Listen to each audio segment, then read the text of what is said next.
Voltamos aqui para continuar o assunto, esperar o Luciano para a gente voltar para o round 2 da nossa conversa aqui para fechar o assunto sobre estratégias para lançamento de produtos. Vamos lá, Luciano, o nosso papo, que está muito bom, inclusive.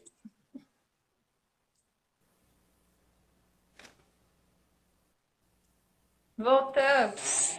Oi, Leila. Voltamos. Onde paramos aqui sobre as estratégias, né? A Rei perguntou sobre. É importante isso, a gente falar sobre o nome, né? Antes de tudo, também a criação do arroba. Isso é muito interessante, porque tem perfis que a marca tem. Vocês que são músicos já trabalham muito com a sonoridade, como isso vai soar. Então, eu acho que quando a gente vai pensar um nome de perfil, um nome para os canais, é interessante você pensar a facilidade de se procurar aquilo, né? A acessibilidade, quanto aquilo que eu falei lá no início do vídeo da coisa de transformar a coisa mastigada, mais fácil, mais familiar. Essa experiência que a pessoa vai ter, porque esse relacionamento ele é baseado na experiência. Como é que vai ser o meu primeiro encontro com você? Eu tive dificuldade para pesquisar o seu nome de perfil, para escrever. Se é difícil de escrever, tem muito arroba, muito underline, etc. É difícil de procurar. Então, todas essas dificuldades elas vão ser um impeditivo. Se o seu nome é mais fácil e simples no seu perfil, eles vão ser mais fáceis de ser marcados. Na hora que alguém fizer uma publicação, é mais fácil de te encontrar. Agora, você tem um perfil underline, arroba 3x00, a pessoa não grava, já nem associa aquilo ali a você. Então, assim, é bom pensar isso sim. A gente tem as limitações, óbvio, porque a ferramenta já tem muita gente inscrita.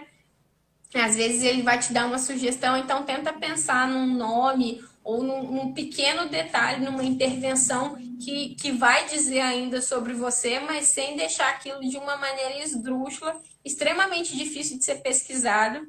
Ou às vezes essa estranheza pode ser até o tchan da coisa, mas assim, se for muito. O Whindersson Nunes. Dificilmente alguém vai conseguir escrever o Whindersson, não é uma coisa fácil, não. Mas é a única, né? Porque sendo difícil também você vai achar dois. Então, nesse caso, o nome acaba virando uma marca forte que foi construída também, né? Tem aquela coisa de criação do público do canal e etc. Mas não é do nada que vai nascer um nome estranho que vai pegar. Então, pensa nessa sonoridade, nessa facilidade de escrita, de busca, de criação, talvez, de uma marca para uma hashtag, etc. Um apelidinho, ou enfim, uma intervenção que você vai colocar dentro da possibilidade do que está disponível dentro da rede também. Ótimo. Leila, se alguém tiver pergunta, alguma pergunta, por favor, pode colocar nos comentários aqui. É, eu quero falar com você sobre duas coisas para encerrar da minha parte. A primeira, no meio musical, eu não vou falar ninguém porque eu não conheço todo mundo, mas boa parte das pessoas no meio musical não utilizam uma ferramenta chamada blog. Porque muita gente acha que blog é uma coisa isolada. Já Que o blog morreu? está blog tá isolado. Não, eu prefiro ficar aqui com o meu Instagram, porque o stories que eu coloco aqui eu jogo no Facebook e tal. Né? Eu posto um vídeo lá no Instagram com o link do YouTube, e o meu seguidor ele vai lá para o YouTube, automaticamente dá mais visualização. E blog é uma ferramenta fantástica para você, por exemplo, conquistar autoridade postando conteúdo. E também, Como além da autoridade, eu acho que o ranqueamento ranqueamento? no Google, que eu acho que o blog ele é uma ferramenta de SEO assim maravilhosa. E isso assim também Sim. te dá autoridade. Pode terminar a Como, pergunta, Fê. como aproximar ele, Leila? Assim, aproximar assim, não que eu estou falando que ele seja distante, mas como você organizar o seu blog de uma forma que ele tenha alguma conexão com as suas outras redes sociais. Por exemplo, você posta um conteúdo no Instagram, um vídeo, alguém vai postar um vídeo falando de técnica, por exemplo, técnica violinística. Por exemplo, como eu usar o blog, por exemplo, eu coloco lá um PDF, por exemplo, desse vídeo. Né? Eu pego esse vídeo, redijo o assunto, transformo em PDF e coloco lá no blog. Como eu conectar isso para a pessoa que segue, por exemplo, que me segue no Instagram, me segue no Facebook, ele sabe que eu tenho um blog e que lá eu tenho conteúdos, por exemplo, impressos, que ele pode entrar lá, baixar vídeos e um monte de coisas. Então, eu acho que a primeira coisa do blog que é maravilhosa é que o blog ele dá vida longa ao seu conteúdo.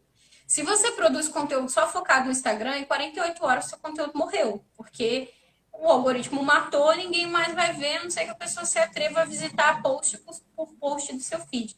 Quando você faz, a gente chama, tem o cauda longa, sabe? A estratégia de cauda longa de você não ter aquele volume, mas levar isso a longo prazo. Uma estratégia muito bacana de conteúdo é você transformar o mesmo assunto em diferentes canais. Por exemplo, a gente está fazendo essa transmissão ao vivo aqui, que é um conteúdo mais dinâmico, a gente está falando em vídeo. Desse conteúdo aqui do vídeo, você vai tirar 5 dicas de marketing digital com Leila Guimarães e vai escrever um texto para o seu blog. Que aí já Vou usar tem a parte uma. do gatilhos mentais, viu? Essa. Brincadeira. 5 gatilhos mentais por Leila Guimarães. Jamais falei isso. Mas é interessante porque, assim, o blog, existem um estudo de tempo de duração do seu conteúdo. O post no Instagram, ele tem uma vida útil de 48 horas, o feed do Facebook, ele 2 dias, né?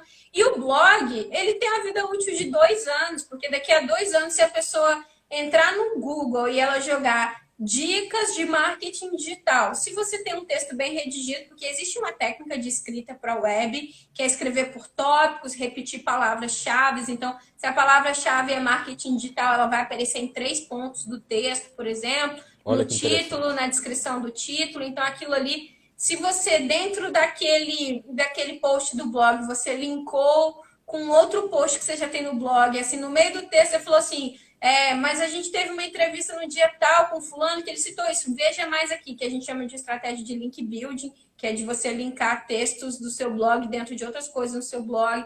Você bota ali um vídeo do canal do YouTube que acrescenta aquele canal. Você pode subir esse vídeo para o YouTube no blog e também colocar um autoplay dele ali. Então, o seu conteúdo ele vai ganhar uma vida muito mais longa do que ele está tendo aqui no Instagram. Eu acho quase impossível você fazer um site hoje em dia que não tem um blog, que é um site estático, com um conteúdo estático, que você não atualiza, não mexe, aquilo ali não vai melhorar. Então, toda vez que você imputa um conteúdo novo no seu blog, você está dando um recheio para o Google de palavras para te encontrar. Você está botando ali um monte de conteúdo que vai fazer você ser achado. Então, assim, quando eu jogo aquele conteúdo ali e aí, voltando ao que a gente falou do multicanal, eu fiz essa live, transformei essa live num resumo para um blog, extraí o áudio, fiz um podcast. Peguei esse vídeo, separei em pílulas de 2 minutos e vou jogando no Instagram ao longo da semana. Olha, confira essa fala aqui, assista mais no YouTube. Então, de um conteúdo só, você pode transformar ele em vários. Então, assim, você vai retirar fragmentos daquilo ali e vai depois extraindo e fazendo conteúdos em outro formato. Então, um post do seu Instagram, ele não precisa ser só um post do Instagram. No Instagram, você vai fazer ele em formato de carrossel. E aí, no YouTube, você vai fazer um vídeo de 10 minutos. Você vai gerar um podcast em forma de áudio que você vai estar comentando aqui. De um mesmo assunto, você pode extrair vários conteúdos. Vou até adicionar uma dica aqui já. Tem um perfil que eu adoro no Instagram, que ele chama Tira do Papel. Tira.do.papel, que é um cara que fala só sobre produção de conteúdo. Ele tem um tema e é extremamente rico, que ele destrincha aquilo ali em memes, em apresentações, em várias coisas assim, que o conteúdo é atraente. Agora ele está nesse espaço há muito tempo, eu acompanho ele já tem 1 ano de estratégia no Instagram e agora ele está lançando um curso, ele lançou um podcast, ele vai transformando aquilo em outros produtos, porque ele cresceu como autoridade. Outra coisa interessante também para o tema do blog, até de conteúdo, por exemplo, a gente está aqui nessa live. Essa live vai ficar salva. Agora o Instagram não salva mais 24 horas, ele já salva direto no IGTV, vai ficar salvo. Mas eu assisto essa live e anoto os comentários que as pessoas fizeram. Elas mandaram perguntas. Deixa eu ver aqui, por exemplo. Tem alguma dica para capturar a atenção do público? Eu pego essa pergunta, que eu sei que é uma dúvida real, um conteúdo real que tem interesse, e vou escrever um artigo para o meu blog. Como capturar o público na primeira estratégia? Então, assim, você sabe que aquele conteúdo ele já vai ter retorno, porque ele veio de lá para cá. Várias sugestões vêm das pessoas, então a gente precisa começar a responder o que elas querem ouvir também, sabe?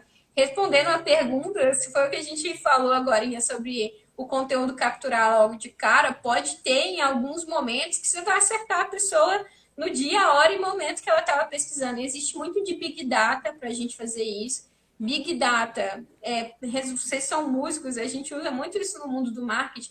Big Data basicamente é o uso do banco de dados. A gente pega o banco de dados que a gente tiver, se você tiver cadastrados no seu, você fez uma pesquisa, um formulário, você tem uma escola de música, você tem um banco de dados ali que vai dizer quem são aquelas pessoas, onde que elas moram, em que escola aquelas crianças estudam, e talvez você faça um conteúdo muito assertivo com a base de dados que você tem. Você vai falar diretamente com as crianças que estudam naquele determinado colégio, naquele determinado bairro. E aí, quanto mais personalizada essa comunicação, mais chance ela tem de acertar de cara. Por isso que é importante a gente conhecer muito bem. Se eu estiver falando assim, se eu falar assim, existe uma segmentação. Exemplo, existem muitas segmentações de anúncios no Facebook. Uma delas é, eu quero fazer anúncio, você alterou o seu status de relacionamento no Facebook, você ficou noivo. Existe a possibilidade de eu fazer um anúncio para pessoas que acabaram de alterar o status de relacionamento no Facebook. Então, se eu escrever no meu texto assim, ficou noivo, tá procurando onde fazer a lista do casamento, você vai olhar e falar, caramba, é para mim, é comigo, tá falando comigo, eu acabei de ficar noiva. Existem anúncios que eu já fiz para cliente, por exemplo, relacionados a datas. Tem uma cliente que é casa de evento. Eu sei que o seu aniversário é em outubro, porque a sua data de nascimento está lá no Facebook. E aí, em setembro, eu faço um anúncio dizendo, falta pouco para o seu aniversário, já escolheu onde vai comemorar? Você do signo de Virgem, venha comemorar. Aí você fala, caramba, esse anúncio está falando comigo. Isso já sequestra a sua atenção de cara, sabe? Porque é baseado nos dados que você tem ali de informação. Então, assim, essas pesquisas, elas são muito importantes. Você abrir, usar o Story para lançar lá uma enquete, uma pergunta, abre uma caixinha de perguntas, o que vocês querem saber? De onde quem são vocês? Outra coisa que eu acho que é muito valiosa em toda estratégia é contar histórias. Eu tenho um vídeo lá no YouTube que eu fiz recentemente falando sobre storytelling, né? Que é mais do que o storytelling, é contar história para vender, como você conta uma história para vender. Mas é muito isso, assim, a gente falou da construção do relacionamento. O relacionamento ele é muito baseado em experiências. E a gente constrói experiências contando histórias juntos. Eu contando a minha história e você contando a sua aqui, a sua experiência como músico, a minha experiência como marqueteira, clientes que eu já atendi. Essa contação de história ela envolve muito mais, principalmente no marketing digital, que a gente fala que o princípio das redes sociais, elas existem e fizeram esse sucesso, esse boom no mundo, porque a comunicação do ser humano é muito baseada na fofoca. É muito baseado no interesse em saber o que se passa na vida do outro, o que está acontecendo e tal.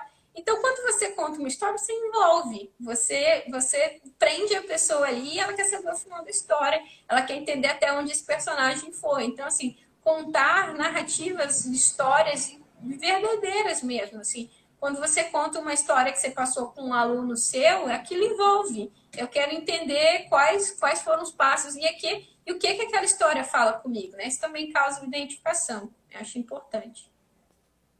Vamos ver aqui as perguntas. Temos aí. A Laila pergunta: qual a melhor forma de crescer no YouTube? Postando muito. O YouTube é uma rede social que cada vez mais os produtores de conteúdo, eu já fiz alguns treinamentos no YouTube, assim, e cada vez mais eles estão dando relevância para assim, posta todo dia, depois você refina. Primeiro, para crescer, você tem que botar muito conteúdo, muito conteúdo. O YouTube quer brigar para ser assistido, ele é uma ferramenta de conteúdo. Tanto que a métrica de crescimento no YouTube é a visualização do canal. Para você, além de ter os seguidores, o que conta para o YouTube é tempo de visualização. Então, quanto mais visto você é no YouTube, mais relevância você tem. Isso só é mais visto se você botar mais conteúdo, mais novidade. Então, uma das formas de crescer no YouTube é fazer muito conteúdo para o YouTube. É criando uma frequência ali bastante grande com aquele público, fazendo muito vídeo. Você pode ver que esses canais grandes, Porta dos Fundos, etc., postam muitos vídeos, eles têm uma frequência absurda. E outra coisa, que é o que a gente falou lá no início, lembra de avisar as pessoas que elas têm que se inscrever. Todo youtuber que você vê fala, ai, chato, o pessoal tá mandando eu me inscrever, lembrando de dar joinha, porque precisa. Muitas vezes você gosta do vídeo, você vai lá e assiste, mas você não se inscreve e você não dá o like, você só assiste e fecha. Você dá o play dentro do próprio WhatsApp e não visita o canal. Então, é sempre bom lembrar, você tá gostando desse conteúdo, você quer ver mais, se inscreve, você é repetitivo. O próprio YouTube tem uma ferramenta de quando você upa o vídeo, ele tem assim, tela final e adicionar cards. Você pode adicionar um card ali de inscrever, que ele dá, aparece um inscreva-se, e também de um vídeo de referência. Olha, assista esse vídeo, que é a estratégia de link building, né? A pessoa tá vendo o vídeo, criar playlist, que é a pessoa viu o meu vídeo, mas já apareceu outro na sequência e começa a abrir os meus vídeos automaticamente. Ou criar playlist, às vezes, com outros músicos, que a pessoa clica sem querer na sua playlist para ver o vídeo do violinista, não sei das quantas, e na sequência abre o seu vídeo. Interessante falar isso até para músico, isso funciona também no Spotify e no Deezer. Essa criação de playlists, ela ajuda a alavancar os seus streamings também, como você é escutado ali e tal. Então, assim, para o YouTube gerar muito conteúdo. É número. O YouTube é consumir muito, mesmo, é postar todo dia e avisar e etc. E bons títulos no YouTube, boas capas de vídeo, isso é interessante também, porque às vezes seu vídeo é bom e a capa é ruim, não chama atenção, passa pelas pessoas despercebido. Então, assim, usa uma capa boa, uma capa interessante, uma capa que chama atenção, bota um título legal. Existe uma ferramenta chamada Google Trends, que é uma ferramenta gratuita do Google, que você joga lá, eu vou fazer uma música sobre bar. Aí você joga lá no Trends, bar versus não sei quem. Ele vai te dar qual a palavra que está sendo mais buscada no momento. Ele fala o que é tendência. Então, se você pesquisa os termos exatos que você vai usar na sua chamada, se ela está tendo um crescimento de audiência, ele mostra esse número. Ele fala, olha, nos últimos 12 meses essa pesquisa essa palavra foi pesquisada tantas vezes, ou ela apareceu dentro das frases, como tocar uma música do bar. Então você vai botar aquele termo exato. O Google é maravilhoso nesse sentido, que ele te dá muita ferramenta para produzir conteúdo. Você tem vários assuntos relacionados. Se você bota assim, energia elétrica, ele vai falar assim, carros elétricos, não sei o que está sendo mais buscado naquele momento referente àquele assunto. Então, essa ferramenta é gratuita e valiosíssima para quem cria conteúdo, porque ele te dá insights de palavras e termos e frases inteiras que são tendência. Então, se você bota o nome do seu vídeo, como fazer isso, vai ser buscado, já tem gente procurando. Fantástico. Eu tinha ouvido falar dessa ferramenta já, mas não com essa clareza que você explica. Fantástico. Google Trends, é isso? Google Trends, trends de tendência mesmo, que nem Trend Topic.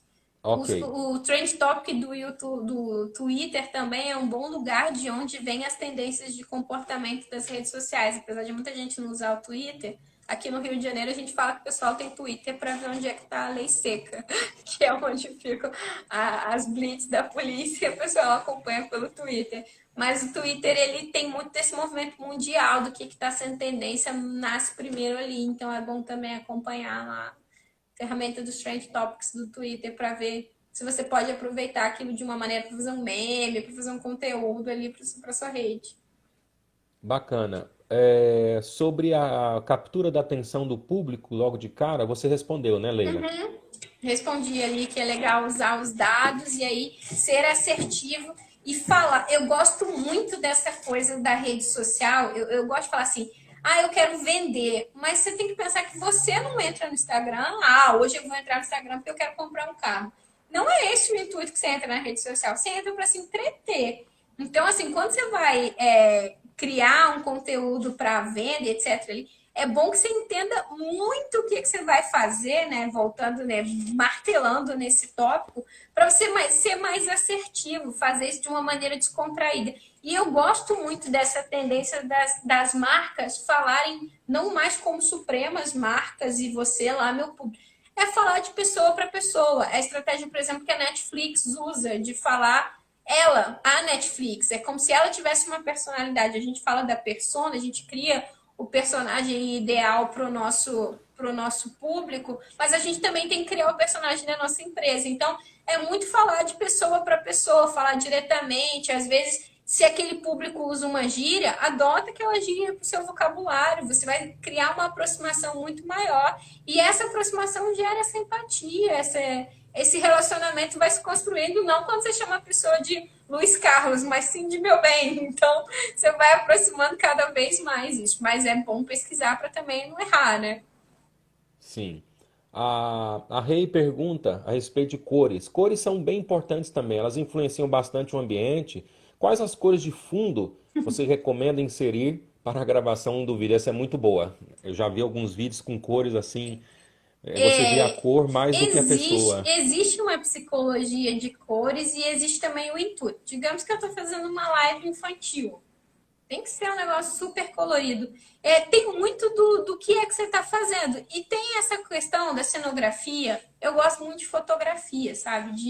De observar do que a cenografia está dizendo, se ela está em consonância com o que você está fazendo. Muitas vezes tem muitos músicos, por exemplo, eu trabalhei para o Hamilton de Holanda. É um cara que faz vídeos caseiros, sentados na sala dele ali, porque o que ele quer que você olhe é para o barulhinho. Você não tem que ficar prestando atenção no mar, etc. Tem essa coisa da cenografia enriquecer o vídeo, mas aí você já tem que ter um estudo maior de fotografia, de direção de imagem, etc. Na dúvida, não fica colocando coisas que disputem a atenção com o que você quer que seja o seu foco. É sempre importante uma iluminação boa para um vídeo, para um conteúdo, e um som bom, no caso aqui do vídeo, assim.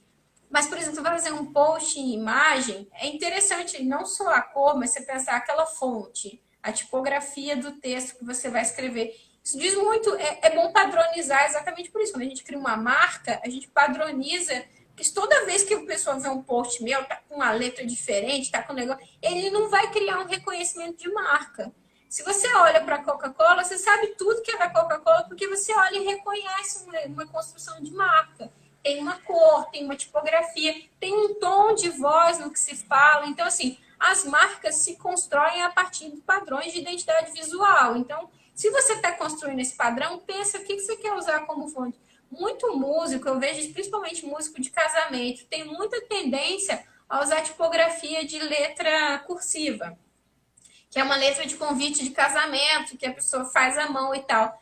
Para uma letra fica bonito, mas se você usa o texto inteiro, a pessoa não consegue ler. Aquilo não dá leitura, porque fica muito enrolado, principalmente em rede social. Então você tem que pensar um pouco nessa padronização, se vale a pena você usar uma tipografia que não vai dar leitura. Ou se você quer que a pessoa preste mais atenção ao texto, não bote uma super imagem de fundo concorrendo com o texto. Então, assim, tem que ter um bom senso, que eu acho que é muita coisa. Eu estava conversando hoje com o Adriano Assis, que é um músico aí de Goiânia também. A gente falando sobre isso, ele falou, pô, eu sou músico e eu estou criando conteúdo para um monte de coisa. Às vezes não dá nem tempo de fazer música. Então, se você não se preocupar com a cenografia, a luz, a letra, o texto, né?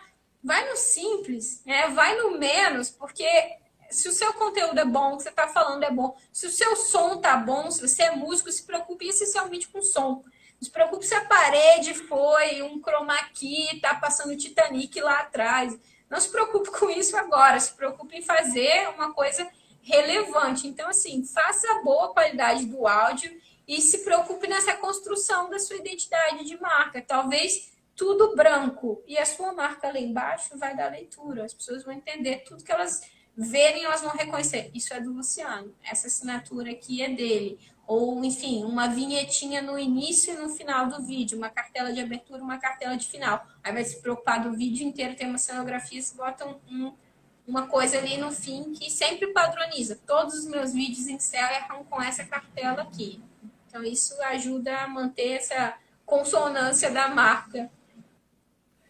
Ótimo. Uma última pergunta, aqui para nós fazermos o fechamento desta live. O Vanderlan Veríssimo, ele pergunta assim: como funciona o algoritmo do YouTube para que o Google venha sugerir em uma busca?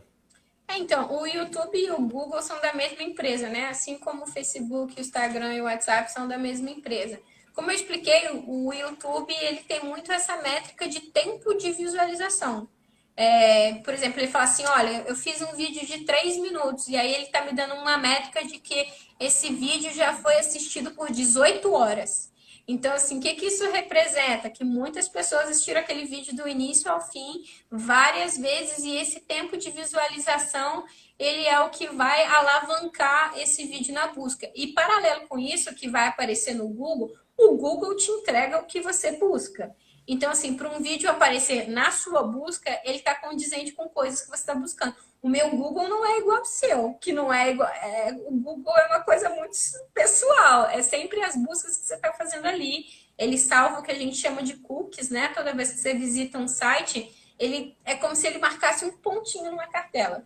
Você visitou isso aqui, aí você visitou duas, você visitou três, ele vai salvando aquelas preferências e o algoritmo vai ficando inteligente, que a gente chama da inteligência artificial, é que ele artificialmente vai lendo tendências para você e ele tende a te sugerir coisas que ele entende que são melhores, assim. Eu até falo muito sobre educar o nosso algoritmo, tanto nas redes sociais.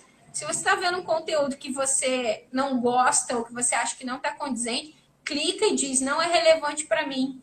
Se você está vendo um conteúdo que está te gerando raiva, não interage com ele, não seja hater, porque quando você vai lá para xingar, você está dizendo que aquele conteúdo é relevante, que você está comentando nele. Então não interaja, deixe de ver, oculta, exclui aquele tipo para você educar a sua inteligência artificial. Porque, querendo ou não, é uma máquina. Ela funciona, ela é inteligente, ela aprende, mas ela funciona baseada no seu comando. Então, aprenda a comandar os seus algoritmos, assim. Se algum conteúdo não está sendo relevante, está aparecendo errado, ou então está baseado. Tem uma coisa que eu gosto muito, é de não deixar outras pessoas entrarem nos meus logins.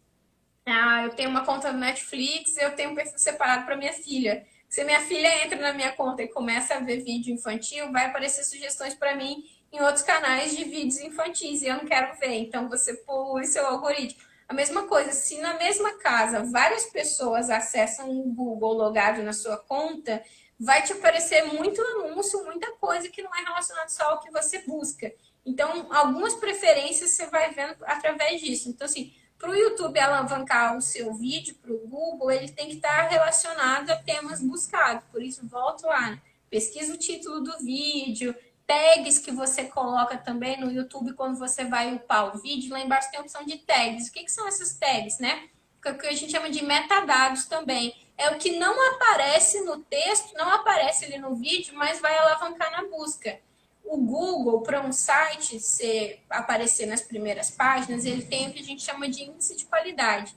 O índice de qualidade, ele é uma combinação de várias coisas. Se o conteúdo do seu site está bom, se ele está entregando realmente o que ele diz que entrega. Digamos que você tem um blog de música. Você botou um conteúdo falando 5 dicas de marketing digital para músico. A pessoa clicou no Google, ela colocou dicas, marketing digital, apareceu o seu conteúdo. Ela clicou, abriu o seu site, ela leu, não identificou que aquilo ali é o que você disse, ela sai. E quando essa pessoa sai rápido do seu site, o Google tem uma coisa que ele chama taxa de rejeição. Se essa taxa de rejeição está muito alta, ele entende que o seu conteúdo está confuso. E mesmo que você esteja pagando R$ 10 pela palavra lá no Google AdWords, ele não vai ranquear a sua página bem, porque seu índice de qualidade é uma combinação de coisas. É o que você escreve, é o que você anuncia, é o dinheiro que você bota, mas tem que estar tudo muito bom. É o código do seu site está limpo, a programação do seu site está rápida para celular. Então, para um site ser bem ranqueado no YouTube, ele tem que ter uma combinação de metadados bom. O vídeo, idem, nas tags do vídeo, você acrescenta várias coisas que você acha que vão estar relacionadas. No título, às vezes, só está um título simples, mas você bota mais informações na tag. Música, música instrumental, jazz, blues, música folk. Você vai adicionando várias tags ali para que elas entrem também na busca do seu vídeo, para que ele ajude a ranquear aquilo. Isso é importante. Leila, foi um prazer conversar com você aqui nesta 1 hora e meia. Muito obrigado por aceitar o convite, foi muito enriquecedor. É, Eu acredito que esse conteúdo, ele vem antes do som, ele vem antes da articulação, ele vem antes de você abrir o estojo do instrumento. Sabe? Acho que todo músico deveria ter um conhecimento ah, dessas questões que você nos trouxe hoje.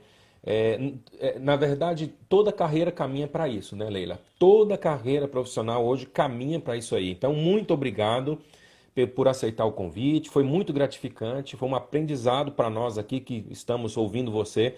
E eu gostaria que você fechasse falando do profissional. Existe o profissional que gerencia redes sociais, né? Existe o profissional que faz esse trabalho de gerenciar para outras pessoas redes sociais, blogs, de dar essas dicas, essas sugestões, né? Você é uma profissional dessa. Então, eu queria que você falasse a importância desse profissional. Por que se apoiar num profissional que faz esse tipo de trabalho para você ter sucesso naquilo que você, na mensagem que você quer que chega em quem te acompanha? Assim, defendendo agora aqui o trabalho, sabe? Eu acho que, assim, todo mundo tem... A gente hoje tem acesso a muita informação. Vocês, como músicos, têm vários conteúdos que vocês podem ter acesso. Mas eu falo que a gente tem um conteúdo que é em forma de ter, assim. Você como músico, você tem a profundidade de conhecimento de música e um conhecimento raso de marketing digital. Eu sou um profissional de marketing digital, então eu tenho uma profundidade de conteúdo, de conhecimento de conteúdo de marketing digital e eu conheço rasamente vários outros conteúdos que me ajudam a trabalhar isso. Então, assim, a importância de um profissional é que ele vai saber operacionalizar muito melhor essas ferramentas, trabalhar elas de uma maneira inteligente, né? Usar e quando eu falo inteligente aqui, não é só de conhecimento, é inteligência de dados, é usar esses dados a favor de uma estratégia, entender até assim, ter mais tempo para estar dentro do universo, estar dentro do repertório que ele vive, estar dentro do meu repertório, todo dia ler novidades, todo dia ver o que é tendência, todo dia ver o que grandes marcas estão fazendo. Então, isso é uma pesquisa muito natural para mim. Obviamente, eu vou ter mais conhecimento disso do que eu vou ter sobre o seu trabalho. Então, assim, a importância às vezes você quer transformar, você quer operacionalizar isso, eu quero fazer as minhas postagens, mas contrata uma consultoria, que é alguém que vai te dando esses feedbacks, olha, você está fazendo isso bem, melhora um pouco isso, evolui um pouco nesse sentido. Então, a importância do profissional é essa, ele te ajudar a alavancar o seu negócio dentro da expertise dele. Se você quer pintar uma parede, você tem que contratar um bom pintor, aquele cara que vai entender que, olha, essa parede precisa ser lixada antes. Então, assim, a coisa do especialista é muito isso. Ele se especializou, ele tem mais profundidade nesse assunto, né? Para te sugerir melhores coisas. Então, assim, sou super a favor de que todo mundo conheça. Eu acho que é muito importante. É muito difícil para mim trabalhar com uma pessoa que não vê valor no meu trabalho, que não conheça sobre o meu trabalho, porque ele não vai saber a importância. A partir do momento que você chegou e me falou, Leila, eu quero saber, eu preciso entender e tal, é porque você já entendeu o valor daquilo para o seu negócio. Então, aceita a minha solução, a gente troca junto, eu acho que nada é engessado. Apesar de eu ter muito conhecimento, eu sempre vou precisar ouvir o que você me traz, a bagagem, a sua história para transferir, que a gente falou de construir uma comunicação em cima disso. Mas, assim, aceita sugestões. Eu acho que esses processos às vezes são mais difíceis da gente, mas eu não quero fazer isso. Mas eu estou te dizendo, se você quer alcançar esse objetivo, essa pode ser a melhor forma de fazer. Então, essa escuta ativa também, da gente estar atento a ouvir o que essas pessoas que querem ajudar estão ali para fazer. E outra importância é analisar. Faz uma análise, relatório. Está crescendo? Então tá bom. Se não tá, muda. Bacana. É Muda. isso, gente. Muito obrigada novamente pelo convite. Obrigada por todo mundo que participou, perguntou aí, tá? Vai ficar salvo para todo mundo ver aí. Muito obrigado, Leila. Boa semana para você, boa semana para todos que estão nos assistindo aqui. Tchau, pessoal. Muito obrigada. Obrigada pela participação. Até mais.